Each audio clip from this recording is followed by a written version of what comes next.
Sejam todos muito bem-vindos a mais um episódio do Talk Solve. E hoje temos um grande desafio e uma pessoa muito ilustre aqui, e eu vou deixar você na curiosidade por enquanto.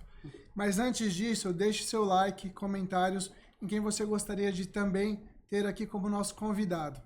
Sempre um grande prazer de estar do meu lado, o Fernando, meu amigo. A gente está completando, para quem não sabe, 1/4 de século de amizade. E vale a pena citar aqui no Talk Solve. Obrigado, Robson, por nosso 1/4 de século. É bastante tempo. E nesse episódio a gente tem o prazer de trazer um amigo meu, que para mim é a inspiração, que é head comercial na Supernova, Pedro Cleto. E vai começar! Talk Solve no ar. Boa, Pedrinho, obrigado então por ter aceitado o convite. Imagina. Você realmente, como eu falei, você é inspiração. E você é um cara que eu quero levar pro resto da vida como um amigo. Vice-versa, imagina. É um super prazer estar aqui. Gosto bastante de falar. O Fê sabe ali durante as nossas trocas ali na Supernova no dia a dia. A gente sempre aprende muito um com o outro. Então, quando ele me fez o convite, falei, pô, com certeza vai ser um prazer. Espero poder somar o máximo aqui com vocês. Show. Pedro, para quem não conhece a Supernova, não conhece o trabalho que você realiza, se apresenta aí, fala um pouquinho desse projeto, né? Perfeito. A Supernova é uma gravadora de música urbana aqui de São Paulo. A gente faz a gestão 360 hoje de 9 artistas do gênero, né, de rap, trap aqui de São Paulo, sendo deles 4 cantores e 5 produtores. Né? Então, a Supernova começou lá atrás com a ideia ali do André Nagali, que é um dos produtores ali, de conseguir dar mais visibilidade e notoriedade, né, financeira, midiática para os produtores musicais de trap, né? Então é um gênero que a música ela é digitalizada, né? Então você não tem, diferentemente, né, num sertanejo, você não tem um baixista, um cara que toca Tudo bateria, digital. Tudo digital. Então um produtor musical que, né, faz ali tudo num programa de computador, ele tem um papel, né, fundamental ali na concepção ali da música. Só que por muitos anos quem recebia, vamos dizer, o spotlight, quem recebia o reconhecimento era só o cantor que colocava a voz em cima depois de que todo um trabalho já havia sido feito. Então o Nagali, a ideia de ter começado a Supernova, né, essa produtora, seria de realmente ajudar a dar mais visibilidade, dar mais suporte e reconhecimento para os produtores, mas também, então a gente tem 5 produtores, né? Então o Nagali, o Buga, Toledo, o Ronaiser e o Galdino, e aí ele trouxe também lá atrás alguém que ele já trabalhava junto com ele desde 2017, que é o Thiago Veig, que hoje, né, é um dos maiores artistas, cantores, né, do gênero. Ele trouxe o Veig como primeiro artista, cantor e também como sócio da Supernova, e o Veig acabou trazendo outros 3 cantores, né, o GA, o Nink e o Gerhard. Então hoje são 9 artistas, a gente olha, todos são artistas, obviamente. Sim. São alguns produtores e alguns cantores, e a gente faz a gestão 360, então desde a parte de, né, idealização e concepção sobre posicionamento no mercado musical de cada um deles, a parte de gravação, a Supernova também é editora, então edita os fonogramas de cada um deles, a parte também que hoje, né, eu estou um pouco mais à frente também, comercialmente falando, como que a gente vai pensar em marcas para trazer, para apoiar esses artistas, seja né, como influenciadores também, mas também a pensar em como marcas a gente pode criativamente trazer para apoiar um projeto musical, enfim. Então, um pouco disso. Trazer esses patrocinadores e cuidar da publicidade desses artistas, da produtora em si, deve ser algo completamente diferente do que o mercado está acostumado, né, Pedro? Sem dúvida. Principalmente olhando para um gênero musical que é o trap, que ainda no Brasil é um pouco subvalorizado. Né? É algo muito recente, né, aqui no Brasil, você olhar esse gênero, né, talvez antes de 2015, 2016, ninguém nem se falava de rap, de trap aqui no Brasil. Então é algo muito recente, então tudo que é novo gera um pouco de desconforto, gera um pouco de dúvida. Então está sendo um desafio muito interessante, assim, trazer para as marcas talvez um pouco essa nova oportunidade de estarem se atrelando a esse gênero musical que, olhando para a geração Z, olhando para os jovens, se não é o primeiro, o segundo, tá ali no top 3 gêneros mais escutados entre os jovens no Brasil. Não, na escola da minha filha, tipo, ela tem 11 anos e, assim, todo mundo, sabe? Todo mundo, tipo, ama o Veig, todo mundo gosta muito do trap no geral, sabe? Então é algo que tá realmente crescendo muito. Acho que no Brasil. dentro da Smart Solve a gente tem Sim. super fãs ali do trabalho do Veig. E é bom que a gente ter você aqui nessa conversa, até também para expandir e dar credibilidade para os produtores, né? Perfeito. Porque acho que a ideia da Supernova é essa, como você falou. E conhecer Perfeito. mais aqui durante esse nosso bate-papo sobre o trabalho realizado, essa disrupção em relação a influenciadores, artistas e o mundo do marketing, Perfeito. onde é o nosso grande objetivo aqui do Talk Show, vai ser sensacional. Perfeito. Mas antes disso, eu queria voltar.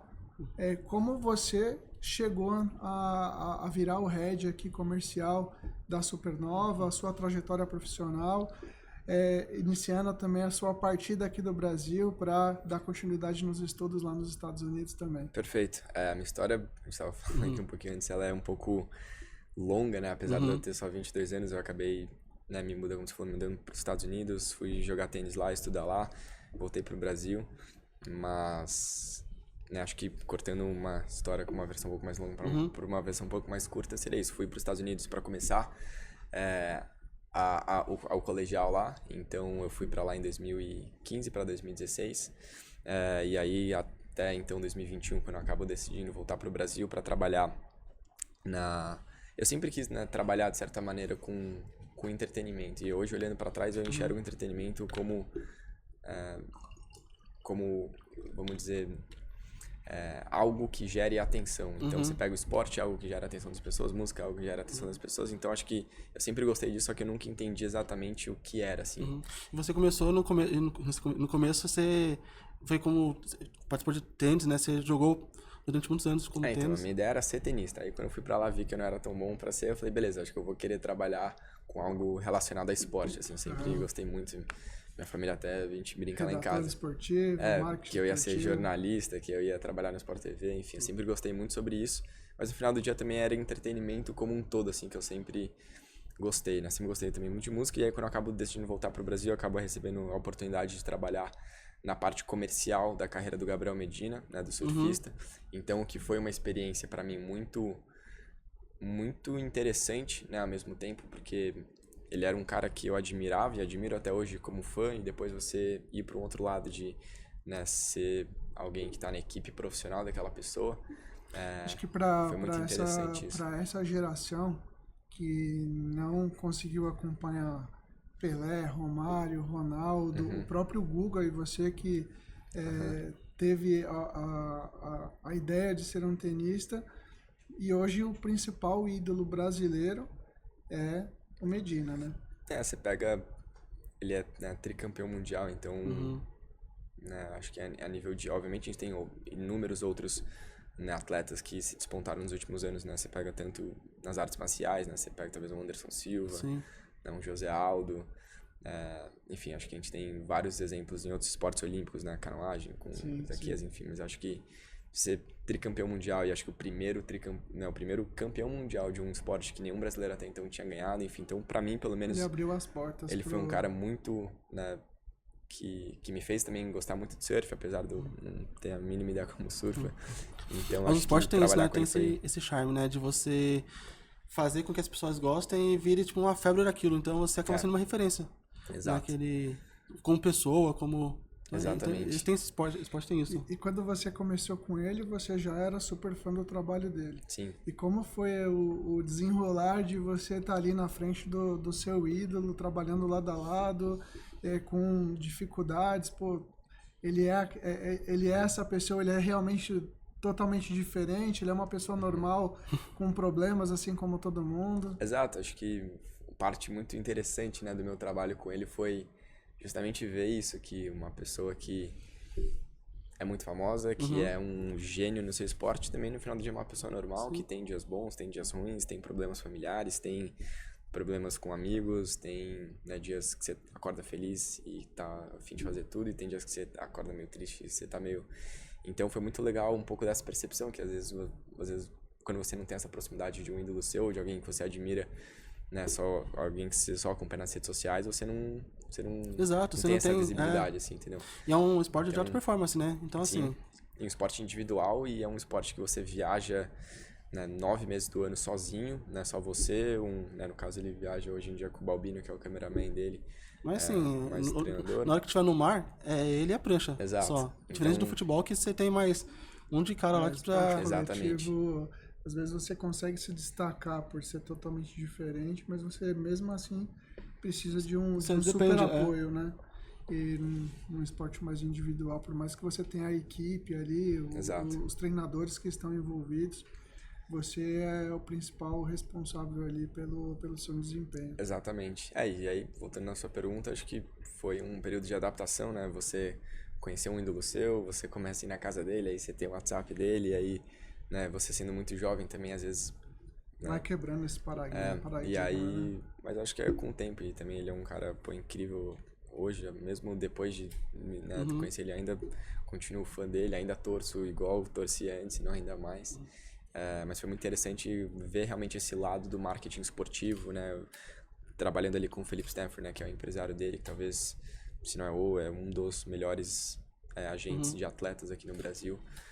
Ele trabalhou já com grandes atletas aí do É o que você Brasil, então falou, foi né? muito Às vezes interessante. a gente super torce para o nosso ídolo ali, acompanha o trabalho, mas depois que você tem essa aproximação, acaba tornando um relacionamento ali afetivo também, essa torcida aumenta, Sim, né? Sem dúvida. Você faz um carinho, né, pela pessoa, né? Você vê, por exemplo, o Fernando não é famoso, mas eu torço muito por ele, né? Por essa questão da Proximidade amizade, que você né? Da cria, sem proximidade. Então a gente sempre torce por pessoas que estão Próximo a gente. próxima a gente. E aí depois quando a gente tem a proximidade com um ídolo, a torcida só multiplica. Sem dúvida. Pergunta, como você acha que de uma forma, tipo, o Pedro, nessa época que jogava tênis, que era um esporte também individual, você acha que isso pra você fez alguma diferença ter trabalhado depois com Medina, por você ter vivenciado? Porque você disse que você, por mais que você não era profissional, mas você era federado, então você tinha que viajar, participar de campeonatos. Você acha que isso fez uma diferença pra você ter trabalhado depois com Medina, que também é um esporte individual? Sem dúvida. Acho que o esporte como um todo, ele te prepara pro mercado profissional como um todo, assim. Mas no caso, como você deu exemplos, mais ainda, né? Deu ter a oportunidade de ter... Obviamente, não cheguei nem perto de me tornar profissional, mas como você falou, eu fui federado. Você conseguiu viver um pouco como que é Sim, o universo. viajei, né? Joguei campeonatos brasileiros, joguei sul-americano, né? Tive que abrir mão de muita coisa para poder me dedicar ao tênis ali Muita durante... festa, enquanto todo mundo tava... Muita coisa, desde... Dormir mais tarde, né? Desde vida social até mesmo a escola, às vezes tinha que faltar 1 ou 2 semanas na escola para viajar, essa falta mesmo. Era no Banana Ball, que é um dos maiores torneios juvenis aqui no Brasil, em Itajaí. Na época eu morava em Brasília, aí imagina, eu tive que ficar, acho que essa viagem foram umas 2, 3 semanas fora, que a gente foi para Itajaí, Santa Catarina, depois a gente foi para Porto Alegre. Depois a gente foi para Porto Alegre jogar o Gerdau, então são 2 grandes torneios, né? O Banana Ball e o Gerdau. Mas aí você realmente olha depois para um âmbito realmente profissional, um cara que é o melhor no mundo naquilo, no esporte individual, acho que você acaba até criando uma conexão de certa maneira mais rápida, talvez. Uma empatia também, Uma né? empatia também, você vê o cara abrindo mão de festa, abrindo mão de muita coisa, de estar com a família dele, estar com os amigos dele para viajar, então acho que o fato de eu ter jogado tênis, sem dúvida alguma, acho que ajudou nessa nossa aproximação. Uma vez eu ouvi, não sei quem foi que falou, que é algum famoso, não sei se era do basquete, que falou assim, é fácil pra você, né? O cara falou assim, tipo, até eu faria. O cara falou assim, não, você não faria. Porque pra eu chegar até aqui, eu tive que abdicar de muitas coisas da minha vida. E você não. Você foi pra festa, você, tipo, namorou, você curtiu, você aproveitou. Eu não fiz nada disso. O atleta de alto rendimento se abdica de muita coisa durante toda a sua carreira para, claro, em algum momento ali conseguir ter acessos melhores, né? E acho que ainda mais no Brasil, né, que é um país que não valoriza muito esporte, né, você desde jovem abrir mão de tudo para se dedicar ao esporte, assim, é realmente você tem que bater palma para quem consegue mesmo, porque é muito difícil. Você tocou na questão do Brasil e a gente tem uma questão cultural aqui no Brasil muito ligado à parte social.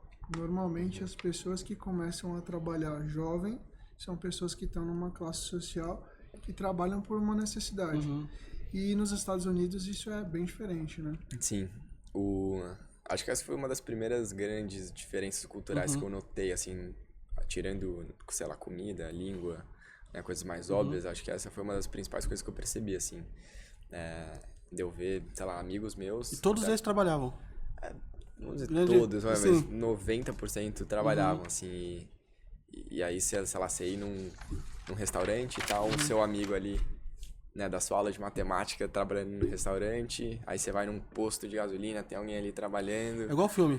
entendeu? Então, acho que isso foi uma das coisas mais... Acho que uma das maiores lições que eu aprendi nos Estados Unidos, assim, né? Você, independente da condição financeira dos seus pais, independente de onde você vem, você tem um pouco dessa proatividade desde cedo de começar a trabalhar, de começar a correr atrás dos seus objetivos. E aí nem tanto olhando mais pro lado financeiro. Obviamente tem as coisas do lado financeiro, mas é mais você ter essa proatividade do tipo, beleza, eu quero comprar esse copo aqui, eu não vou pedir pra minha mãe e pro meu pai comprar, eu vou atrás, eu vou, né, correr e lá, né, a estrutura, vamos dizer, cultural permite isso, né? Aqui, dependendo do lugar, você não pode contratar menor de idade e tal. Lá é até mais flexível nesse ponto, então por isso que as coisas acabam funcionando melhor desse jeito. Acho que faz parte da formação, né? Sem De dúvida. mostrar ali a importância do trabalho para a formação desse adolescente que está passando para a fase adulta. Sem dúvida. Até a questão de você ter o seu próprio recurso para aplicar ali, você dá a importância de quanto custa você vai gastar ali com alguma coisa que você precisa, quantas horas de trabalho você vai precisar para conseguir atingir aquele objetivo. Perfeito. Né? Lá você ganha por hora, né? Então você tem ali, você acorda ali com o seu chefe, 10 horas a hora, assim. Acho que, se não me engano, na hora que eu comecei a trabalhar, na época o salário mínimo era R$7,20 por hora, assim. Aí eu lembro que ia aumentando, sei lá, de 10 em 10 centavos por mês, assim, eu já ficava muito feliz, assim, mas era por isso, putz, eu ganho $10 a hora, isso aqui custa $100, são 10 horas do meu esforço, tá? Então você começa desde cedo já a valorizar melhor O seu tempo, né? o seu tempo. E Pedro, a gente não comentou contigo, mas todo talk show precisa ter uma frase de impacto. E bem relacionado a esse tema, Fernanda, fica com você. Não. Besteira, né? Não, é que todo episódio ele fala que solta uma frasezinha de efeito, sabe? E aí essa vai ter bala, quero ver. não sei, não pensei na de hoje ainda, vai... Vai rolar? Vai rolar. Deixa pro deixa final, rolar, deixa pro final. Deixa eu... E assim, lá nos Estados Unidos, né, você trabalhando no Subway. E assim, é uma... Tem foto aí? Você achou a foto? Acho que não achei essa. Depois eu mando pra você. Assim, o Subway é um fast food que o cara monta na hora. Como foi pra você essa questão de trabalhar com alimentos, por mais que você já morasse lá, já falasse inglês fluente, mas assim, eu acho que tem coisinha, sabe, tipo, por exemplo, outro dia a gente falou como que é a parte de trás do joelho em inglês. Cara, tipo, não sei, só quem mora lá que algo... Como foi pra você essa questão de trabalhar com alimentos e a pessoa apontando? Sem dúvida, foi uma das melhores experiências que eu tive na minha vida e quando eu for ter filhos no futuro, eu vou querer que eles tenham uma experiência como essa, porque eu entendi a importância que isso teve pra mim, assim, hoje olhando pra trás.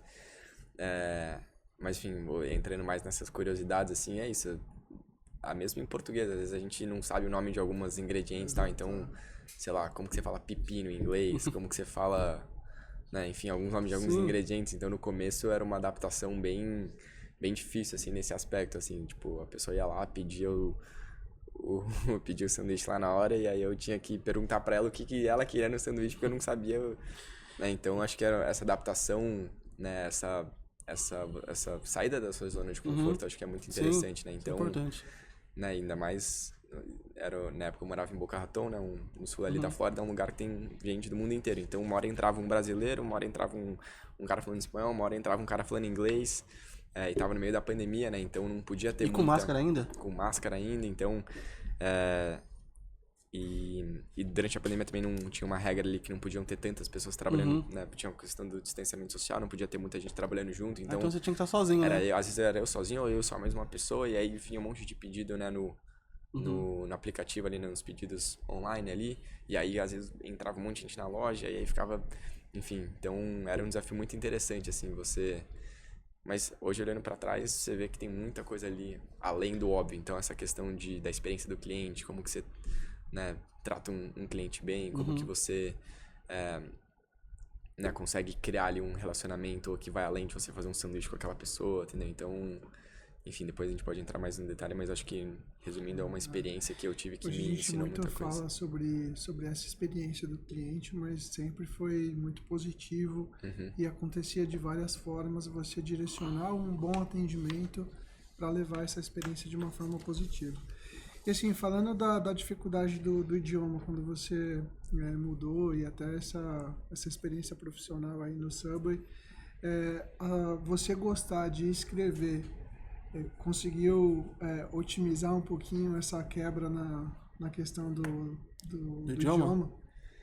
Eu acho que de escrever nem de tanto, mas eu sempre busquei, tipo, diferentes alternativas para me ajudar na língua, assim. Então, eu lembro uma coisa que um influenciador que eu acompanhava na época, até acompanho hoje, né, que também morou nos Estados Unidos, tá? Ele falou uma coisa que dava muito certo, né, para você entender e praticar e melhorar, seja em inglês, qualquer língua que você esteja aprendendo, é você gravar você mesmo falando.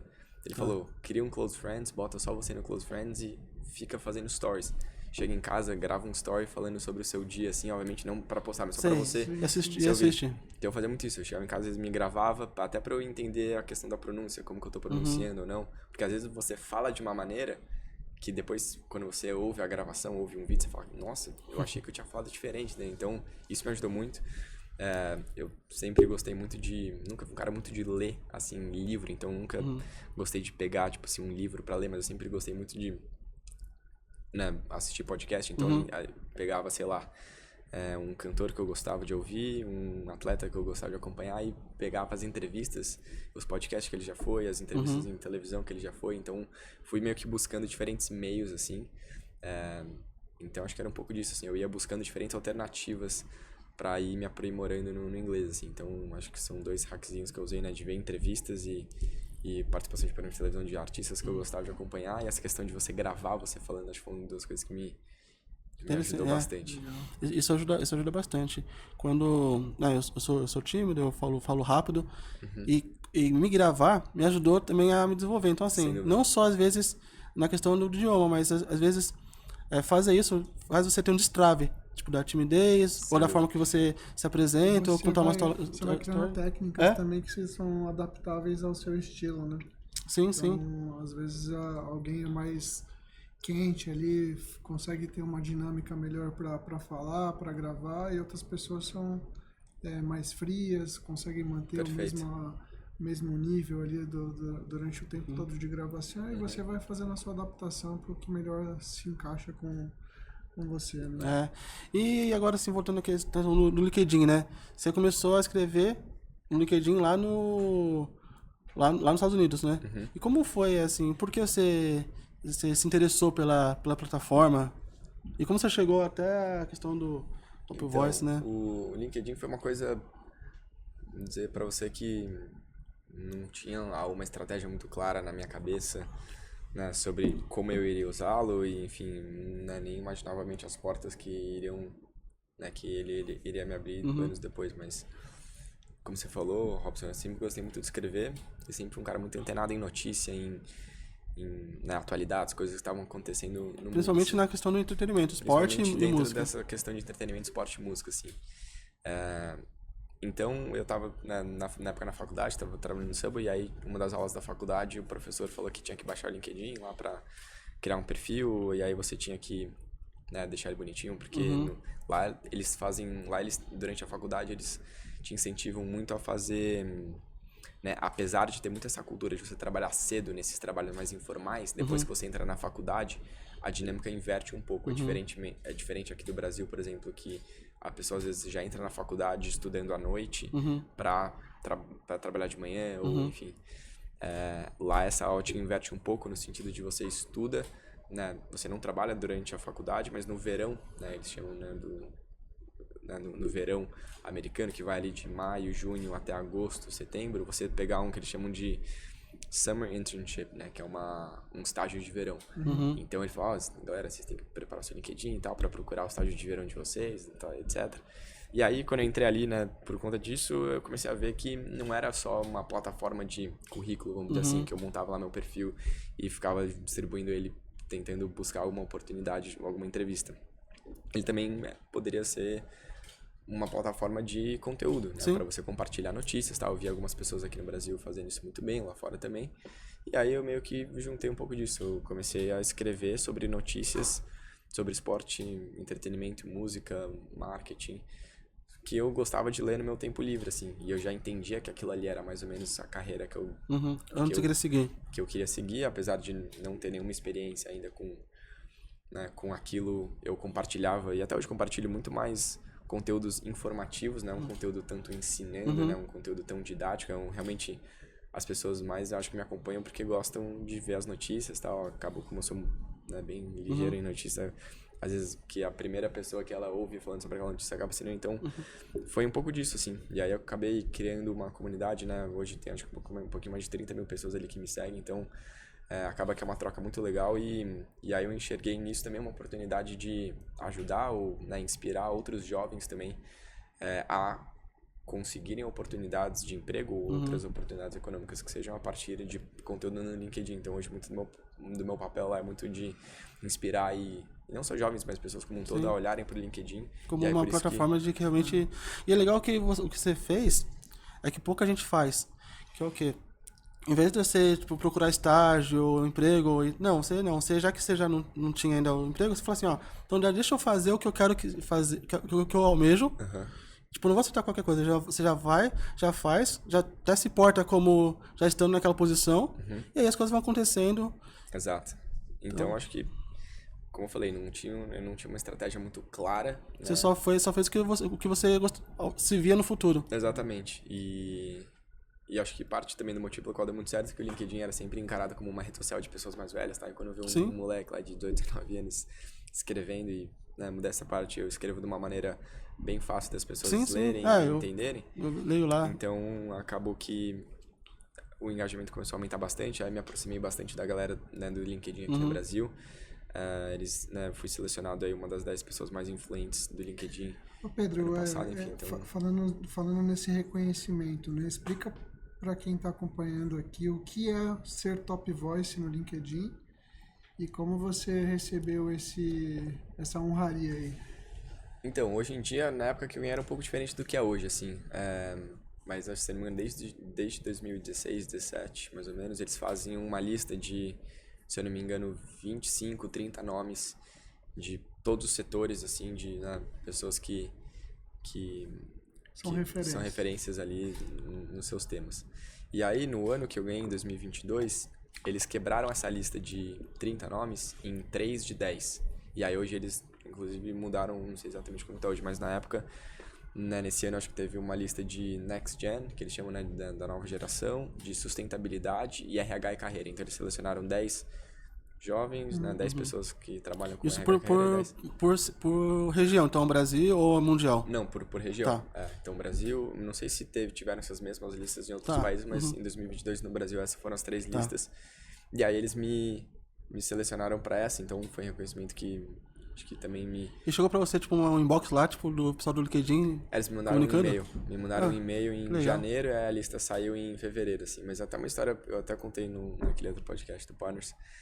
Quando eu comecei a pegar o gosto ali do LinkedIn, eu tinha muito esse objetivo. Quero ser top voice, quero ser top voice, quero ser top voice. Quando você ficou sabendo que existia esse, você já colocou como meta isso? Porque eu via todo mundo muito mais velho, né, ganhando as listas. E aí eu via que meu engajamento tava tão bom quanto a daquelas pessoas. Eu falei, acho que tem uma oportunidade aqui. Só que aí, depois que eu ganhei o top voice, ganhei ali o selinho de verificado no LinkedIn, meio que deu uma desanimada. E agora, né? Entendeu? Qual que é o próximo passo aqui, entendeu? Por isso que eu falei que hoje... muito mais da minha missão é poder inspirar, principalmente jovens Mas é super legal, até pegando esse gancho, né? E eu ainda vejo que no Brasil muitas pessoas dão muito mais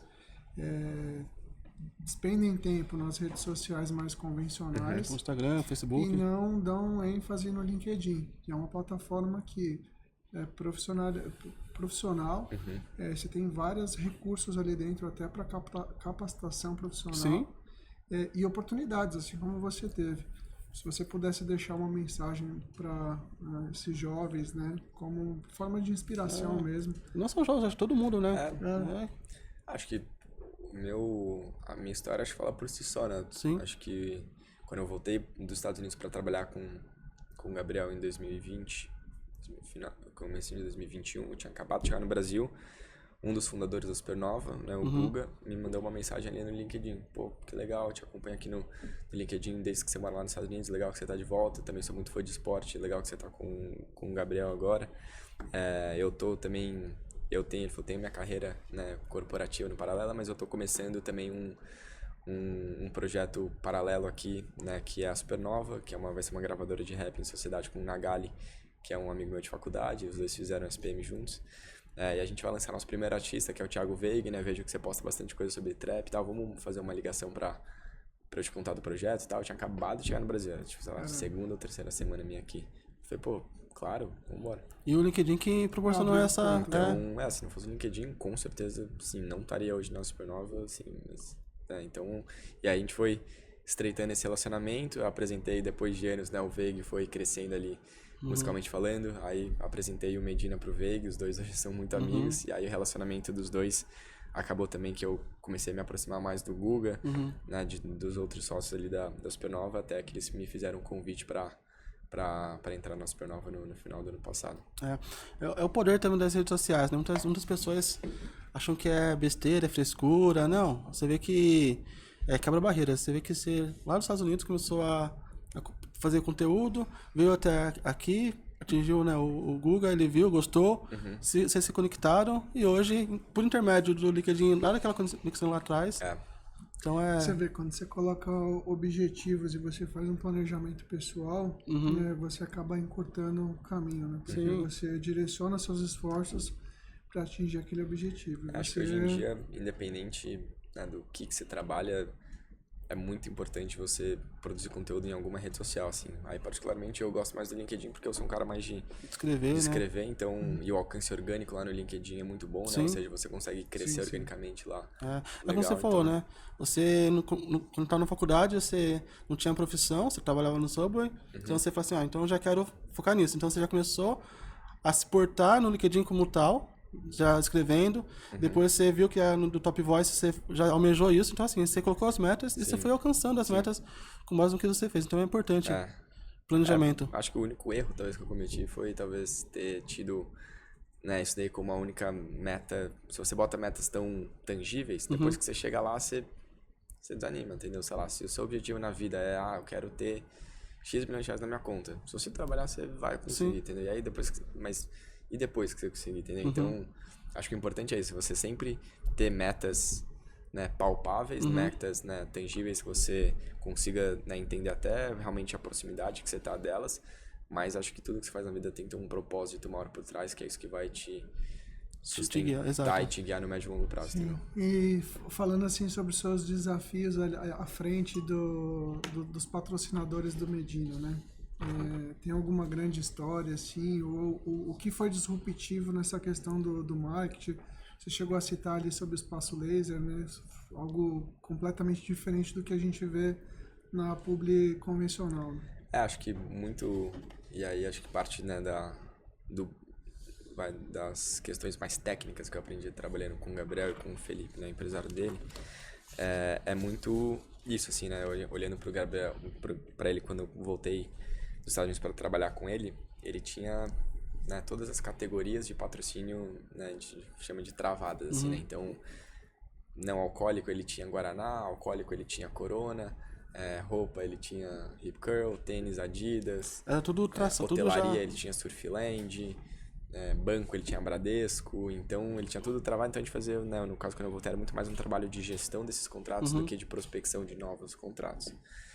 E aí o mais interessante era isso, dentro dessas marcas, né, 12, 13 marcas, você tem as endêmicas e as não endêmicas, né? Ou seja, as endêmicas sendo aquelas que já tem ali um posicionamento dentro do esporte, dentro do surf, né, no caso ali do Gabriel, e as não endêmicas são as que não necessariamente têm uma ligação, já uma conexão óbvia com tipo aquilo banco. Não tem uma por exemplo, ligação um banco, direta, por né? exemplo, uma espaço laser da vida, né? Então, foi muito interessante a gente, né, co-criar literalmente com as marcas essas campanhas publicitárias, esses conteúdos com o Gabriel, para que não fique uma coisa distante da realidade dele, mas que também não fique uma distante da realidade da marca, né? Então, eu dei o exemplo ali do espaço laser. Então, a Xuxa, né, sócia da Espaço Laser, não sei se é até hoje, mas na época ela era sócia. Na época também a Jade Picon fazia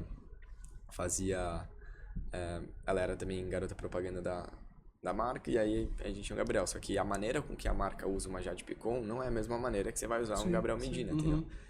É a mesma coisa, sei lá, você botar a Jade Picon pra surfar, ela não vai saber, entendeu? Sobre as características do produto, né? Mas sim falando sobre outras qualidades não divulgadas, mas que se associam às ideias que o Gabriel tenha para que venda o produto da mesma forma. Eu acho que é você saber a melhor maneira de, né, entre aspas, explorar cada um dos assets que você tem ali na mesa, né? Então, no caso, por exemplo, a linha que a gente seguia muito ali com o Espaço Laser é essa questão da sustentabilidade. Né? Para o Gabriel, pelo fato dele ser um surfista, ele trabalha, né, diretamente conectado com a natureza. Né? Aí a gente fazia muito essa comunicação, né, da depilação a laser não poluir tanto quanto a depilação tradicional, e hoje a gente tem um problema de poluição nos oceanos muito grande. Então, a melhor pessoa para contar essa história era o Gabriel Medina, não era a Jade. A Jade tinha um outro lado, né, de uma influenciadora digital muito melhor, né? Então, sei lá, ações promocionais, por exemplo. O Espaço Laser queria fazer, sei lá, alguma ação promocional, 50% off, era muito melhor você pegar a Jade Picon e fazer uma ação forte em redes sociais com ela do que com o Gabriel. Então, foi muito interessante. E aí, isso é só um dos exemplos com uma das marcas, mas... Legal, né? Essa estratégia muito traçada legal por trás. Porque a gente sempre assiste a TV, tipo, a gente sempre vê a propaganda já feita, né? E assim, é legal agora você ver a estratégia feita por trás disso e o porquê de trazer cada pessoa. E muito interessante era meio que você também, tipo... Realmente, a gente se sentia, né, no caso ali como empresário do atleta, ou no caso, né, agora com o Thiago, você se sente também meio que um funcionário de marketing da marca. Que você vai falar, não, acho que esse não é o melhor caminho. Conhecendo o meu artista aqui, conhecendo o atleta, a comunidade dele vai gostar mais disso dessa maneira. Então, como eu falei, essa cocriação é muito importante. E ter trabalhado com o Gabriel me preparou, acho que me ensinou muita coisa para o que hoje a gente está fazendo com os artistas de música, entendeu? Muito legal. E em relação a ter essa diferença, né, do marketing ali dentro do esporte, agora sendo o head comercial do Veig, o que tem de mais diferente, assim, na mudança sua como estrategista, na parte da gestão dos patrocínios? Existe uma grande diferença por ter segmento? Existem sim diferenças, mas acho que existem mais similaridades do que diferenças. Começando pelas similaridades, eu acho que os dois, né, tanto o Gabriel Medina quanto o Veig hoje no Brasil, são grandes expoentes e influenciadores de geração Z, de jovens no Brasil. Logo, todas as marcas que querem se rejuvenescer, que querem falar com os jovens, faz sentido trabalhar com essas duas pessoas, entendeu? Então, acho que essa é a primeira coisa que até a gente entendeu que fazia sentido ir para o Supernova, porque eu conheço muita gente, né, muitas marcas que podem ser no Gabriel, que faria sentido a gente, além do Gabriel, tem esse cara aqui, entendeu? Então, acho que essa é a grande similaridade, assim, né, de você entender que os dois são grandes expoentes e eles conversam com um público jovem aqui no Brasil que, pelo que a gente, né, vem conversando com muitas marcas, né, nos últimos anos, é um desafio muito grande das marcas hoje comunicar com o jovem, né? E o legal como que a gente fala com esses caras, como que a gente influencia, porque hoje em dia você tem o jovem, né, você tem 1001 redes sociais, né? Então é mais difícil de chegar nesses jovens, né? Então, eles estão muito dispersos, né, em vários lugares, né? Exato. E o legal do Veig, que assim, ele é uma pessoa que ele não quer também, não é que ele não quer, ele preza muito pelo nome dele. Então não é tipo qualquer pessoa que vai e fala assim, eu quero... Não. Ele pensa muito na carreira no futuro dele. Então isso para você é um desafio muito bom, né? Porque você realmente vai trazer pessoas que vão agregar. Sem dúvida. E ele também, assim como o Gabriel, né? Eles são... Um é um surfista, outro é um cantor. Então as parcerias com marcas, elas vêm até para somar, né? Nesse ponto principal da carreira deles, né? Que é música e esporte. Então, obviamente, você pega um cara como o Gabriel Medina, né? Ele, nos últimos 10 anos, talvez não, considero ele ganhou mais dinheiro com publicidade do que com o esporte em si. Mas todas as marcas, né? Que quando o com ele esporte somou transcende na carreira, o esporte, né? Exatamente. Então você começa a ter a sua imagem mais atrelada. E até a questão, muita gente que talvez nem gostasse de surf, acompanha o Gabriel, acompanha o esporte por conta da personalidade. Exatamente. E até uma questão que eu tenho dúvida, né? Hoje você falou que a grande geração que acompanha o Veig é a geração Z. Você acredita que o Trap Music, o Veig, consegue transcender essa geração para outras gerações que também vão acompanhar? Você acredita que o Trap Music consegue transcender isso? Eu acho que sim, mas acho que acho que vai levar alguns anos ainda para esse gênero vamos dizer, se espalhar por outras gerações, outras faixas etárias, digamos assim. Mas, de novo, eu morei nos Estados Unidos, então eu enxergo muitas coisas que acontecem lá e que vão chegando no Brasil, né? Lá, o trap, o rap já é um gênero musical que não é já tão nichado na geração Z. Você pega, né, eu fui em shows lá, pega um Drake, pega um Travis Scott, né, grandes expoentes desse gênero, você vai ter pessoas de 30, 40 anos ali no show, tranquilamente. Aqui é difícil, talvez, você ver uma pessoa de 30, 40 anos no show do Thiago, entendeu? Então, acho que é um pouco isso, mas com o tempo, com a profissionalização desse mercado, acho que isso vai sim acontecer, mas seria algo mais médio e longo prazo, assim. Existe algum trabalho de estratégia de marketing para levar a imagem do Veig para esse outro público? O Veig e os outros artistas, né? Acho que parcerias com marcas entram nisso. Ajudam, né? Facilitam nessa quebra de barreira, né? Acho que parcerias com marcas, com certeza, são parte da estratégia de você apresentá-lo para um público diferente, entendeu? Então a gente acabou de fazer um projeto muito legal com a Lacoste, que a gente levou ele para o Paris Fashion Week agora, então, enfim, foi um projeto muito legal e muita gente que usa Lacoste não necessariamente é jovem, entendeu? Então, e muita gente que viu, né, os conteúdos que a Lacoste divulgou. Aí chamou atenção, foi atrás pra conhecer. Entendeu? Pô, que é esse cara e tal, entendeu? Então, eu mesmo não conhecia. Eu conheci o Veig depois que eu comecei também a trabalhar aqui com a Supernova. E assim, depois que eu conheci, eu gosto. Hoje eu adoro, sabe? Sim. Não só ele, como todos os artistas. Como é curioso isso, porque eu também não conhecia, né? Geração diferente. E aí quando a gente vai se aproximando e a gente comenta, a gente vê a grande quantidade de pessoas que seguem o trabalho, que são super fãs mesmo, como a gente pessoas à nossa volta assim que na Smart Solve as pessoas, pô, não acredito que a gente faz a contabilidade do Veig, pô, que top. Então é uma coisa que pra gente é bem prazeroso até por ter essa oportunidade de conhecer o trabalho, de gostar, inclusive, né? Então, legal. Chegar em casa e falar, pô, eu tenho um filho de 12 anos, né? Chegar, pô, você conhece o Veig? Pô, conheço, olha aqui as músicas. Então, é bem gratificante, assim, eu tava assistindo um podcast outro dia, que era, inclusive, com o Fred, baterista do Raimundos, ex-baterista do Raimundos, e aí chamava, acho que Papo com Clô, algo assim, um podcast. E ele falou isso, que nos anos 80, o rock foi isso, onde o rock era que só a geração nova gostava do rock, conhecia, e foi difícil quebrar essa barreira das pessoas mais adultas, mais velhas, né? Não mais adultas, mais velhas. E aí eu acho que o trap tá meio que esse rock assim dos anos 80, então tá nesse cenário agora.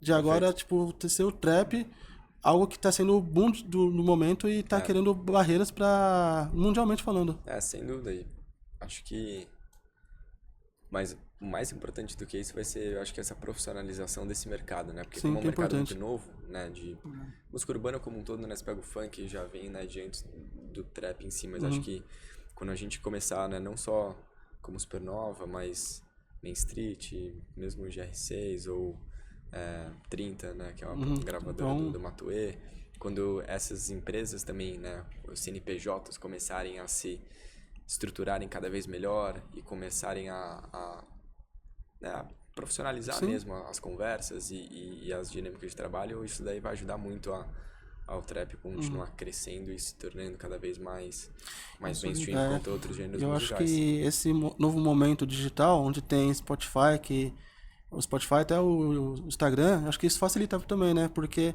pessoas que às vezes não teriam oportunidade de mostrar seu trabalho, eles conseguem mostrar através dessas plataformas, as pessoas gostam e grandes gravadoras conseguem, inclusive, Sem dúvida. fazer essa... Uma música trap né, ele se... Acho que tem um apelo muito forte na geração Z, até pela questão tecnológica da coisa, né? É uma música, como a gente tá falando, é um produtor musical que faz ali num programa de computador o beat, aí o cara vai lá e põe a voz em cima, e aí pra você distribuir hoje em dia também, acaba que é muito mais fácil, né, do que antes, né? Sim. Antes de existir nessas plataformas de streams, né, você ter, né, CDs, então acho que essa facilidade, né, acho que a tecnologia meio que foi também o porquê do trap, acho que tá onde tá hoje. Hoje existe, ou você consegue visualizar alguma conexão, né, de toda essa parte eletrônica do trap com inteligência artificial. Pô, essa semana a gente estava fazendo alguns testes, a gente criou uma música, né, através do ChatGPT e com o áudio, com com letra, tudo, com a letra, a musicalidade toda ali pronta, né? Acho que isso daí vai ser... A gente já teve um episódio lá na Supernova, né? Teve uma música bem famosa do Veiga que chama Engana Dizendo Que Ama. Fizeram a versão 2, né? Fizeram a versão 2. Parecia ele e o TZ cantando, né? Inteligência Artificial, né? Uma música dele do TZ da Coronel. Fizeram a versão 2 em Inteligência Artificial, né? E realmente falaram que era inteligência artificial mesmo, assim, mas ficou tão boa quanto a gravação da 1 só. E aí a galera, não, tem que lançar essa versão 2 que tá muito boa, tal, não sei o quê. Imagina, quando que você... Exato. Às vezes até pra isso, testar, né? Pra atrás. não ter o desgaste do artista, começar a fazer alguns testes. Talvez por um lado até de otimização de tempo, talvez. Enfim, aí acho que os produtores musicais vão ter um papel bem fundamental em como usar a inteligência artificial. A favor, né? A favor, né? Aqui no caso, hoje tá meio bagunça, né? Os fãs vão lá, criam, não sei o quê. Então, mas acho que quando os produtores musicais começarem a entender maneiras que a inteligência artificial consegue otimizar tempo e dar mais eficiência para o trabalho deles, aí acho que vai ser muito interessante, entendeu? Como um todo, né? Acho que a inteligência artificial ela ajuda, se você souber usar. Não, ajuda muito. Tecnologia como um todo, né? Na sexta-feira a gente foi num evento e aí o cartão de visita tinha a realidade aumentada, né? E aí você fazia lá, escaneava e saía o bonequinho do cartão. Pô, como isso pode ser usado para várias coisas, beneficiando inclusive imagem dos artistas, aproveitar essa questão do marketing mesmo, você aproximar o artista do público através de uma realidade aumentada. Né? Você tem um case bem interessante disso. O Travis Scott durante a pandemia fez um show no Fortnite. Pô, né? Surreal, todo mundo em casa, né? Ninguém podia, por conta da pandemia, né? Quarentena e tal. Shows, então, muito menos ainda. Ele falou, pô, vamos fazer uma ação aqui. Ele sempre gostou muito também de videogame e tal. Ele falou, pô, por que não fazer um show no Fortnite? E aí fizeram lá um avatar dele gigantesco. Ele lançou uma música inédita no Fortnite, né? Então acho que estão alguns exemplos de como que a tecnologia consegue E aquela questão do público, aproximar. Né? Você começa a atingir um público completamente diferente. E você atrai outros públicos para dentro da plataforma. Talvez o Fortnite é um grande exemplo disso, até pela questão do metaverso. Então, um dos grandes exemplos aí do metaverso, desse mundo digital, de inteligência artificial. Pô, eu sou fascinado, né, por essas coisas, acompanho bastante. Acredito que vai chegar em algum momento que você vai, por exemplo, comprar uma roupinha ali no jogo e você vai conseguir ir até a loja e pegar essa mesma roupa para ter uma conexão entre o real e o virtual. Esses dias eu tava até na casa de um amigo meu provando, não era aquele Vision Pro da Apple, sabe? Mas era um de uma outra marca tão semelhante quanto. É uma loucura. Parece que ele tá num lugar.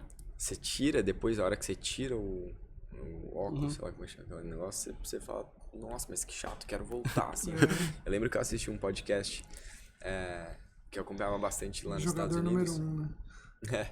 Ele, tipo, lá uns 5 anos atrás, já falando sobre essa questão de VR, né, desses óculos, assim, né. E ele falando que vai chegar um ponto que vai, usando, né, usando as palavras que ele usou, vai ser doloroso tirar o óculos, assim. Sim, porque é muito mais legal você estar nesse mundo virtual, né? E aí, você bota o Netflix, lembra? Ele botou o Netflix, aí parece que você tá, tipo, num chalé lindo, com umas montanhas de neve lá fora, assim, você fala, caramba, tipo... E aí... Deixa a tacinha de vinho ali do lado, você tá em qualquer loucura, lugar do assim, mundo. É muito real mesmo, E aí, Você musicalmente falando, acho que vão as tem marcas... realmente algumas experiências, pô, ferradas sem sair do lugar, né? Porque você pode estar em qualquer lugar do mundo, tendo a mesma experiência que se você tivesse... sem sair de casa. Imagina quando isso entrar, né, nesse universo de entretenimento, sei lá, você pode assistir uma partida de futebol, sei lá, o juiz vai ter uma câmera aqui que você vê no VR, e você sente que jogando. Ou um show, sei lá, acho que vai ser muito interessante acompanhar nos próximos anos. Tem um clipe do Smith no, sei lá, 95 por aí, que é isso. São vários clipes, né, que faziam o CD, lá acho que a música é Cry ou Crazy, não lembro, que a pessoa coloca o óculos e se vê na situação, e aí ele conhece uma menina lá e fala, cara, ele precisava do óculos pra poder na situação. O próprio filme Jogador Número 1, o livro, ele mostra, tipo, um mundo completamente devastado, Eu não assisti. e aí a pessoa coloca lá o óculos e ela entra com a sua skin, e ela completamente no mundo surreal, assim, ela faz o que ela quiser. Entendi. Então é bem o que o Pedro disse, né? A gente vai chegar num ponto que vai ser muito mais legal com o óculos do que tá na sua realidade ali. Loucura, né? E Pedro, pô, cara, não te conhecia, mas sabia muito aqui a seu respeito pelo que o Fernando conta, então, pô, já tinha admiração pelo seu trabalho. Obrigado, vice-versa. Inspiração, realmente, a sua história é incrível, né? E gostaria de saber seus planos para o futuro, o que você espera aí a médio e longo prazo, como você se imagina, né, daqui em diante trabalhando com essas grandes personalidades e o que você espera para você também, né, principalmente. Boa.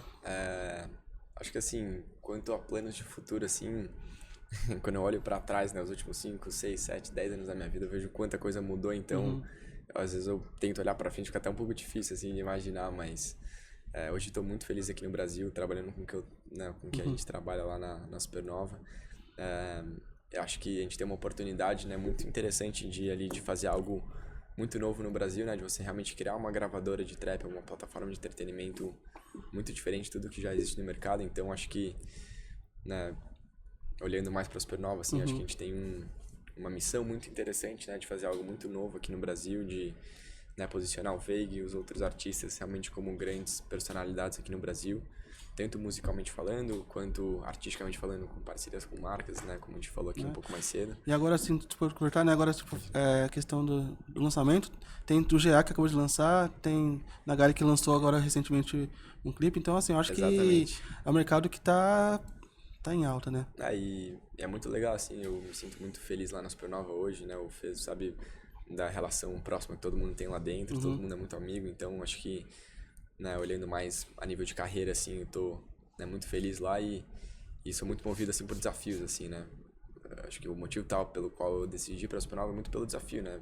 Qual outro artista de trap tá fazendo parcerias com grandes marcas, né? Qual gravadora tá pensando um pouco mais fora da caixa, no que se refere a lançamentos musicais, né? Então o Nagali agora, que é um dos produtores, vai lançar o primeiro álbum, né, dele, no qual ele como produtor musical chamou os maiores nomes, né, da cena do trap no Brasil para fazer o álbum dele. Então toda a estratégia de marketing por trás desse álbum, então tá, enfim, participando de algo acho que muito inovador, me tira da cama, me deixa feliz, enfim, me motiva. Então acho que é um pouco disso, assim, realmente criar uma empresa e poder participar desse momento muito inovador no Brasil, tanto olhando mais para o mercado publicitário, mas também pro lado musical. Também. Legal. E novamente, obrigado pelo convite. Como eu falei, você é novo, mas para mim você é uma inspiração. De fato, quero levar você a amizade pro resto da vida, que de fato você é um cara show de bola, tá? Vice-versa. Contem comigo aí. Se quiser também marcar um seu no podcast, eu gosto de falar mesmo, então bora. Contem comigo. Histórias boas não faltam, né? Porque a gente falou aqui de uma forma bem superficial para conhecer um pouco mais sobre o seu trabalho e com certeza você vai ter novos convites para falar um pouquinho mais aí nos detalhes e dos bastidores para a gente conhecer mais e se aprofundar. E para quem não conhece o trabalho do Veig, para quem não conhece o trabalho aqui do Pedro, quem não conhece a Supernova, nós vamos deixar aqui os links, LinkedIn, Instagram, para que você possa acompanhar o trabalho da produtora, dos artistas que estão ligados e que o Pedro faz esse acompanhamento, essa gestão aí dos patrocinadores, para que você possa realmente conhecer e descobrir o Trap Music aí como o grande movimento que hoje existe aqui no Brasil. Quero agradecer a todos por terem acompanhado mais um episódio do Talk Solve. Não deixe de deixar o seu like, deixar os comentários e sempre histórias inspiradoras e de empreendedorismo para você. Não é mesmo, Fernando? É isso aí. Obrigado. Deixa aqui embaixo o que você quer ver nos próximos episódios. E até a próxima. Até já, pessoal. Tchau, tchau.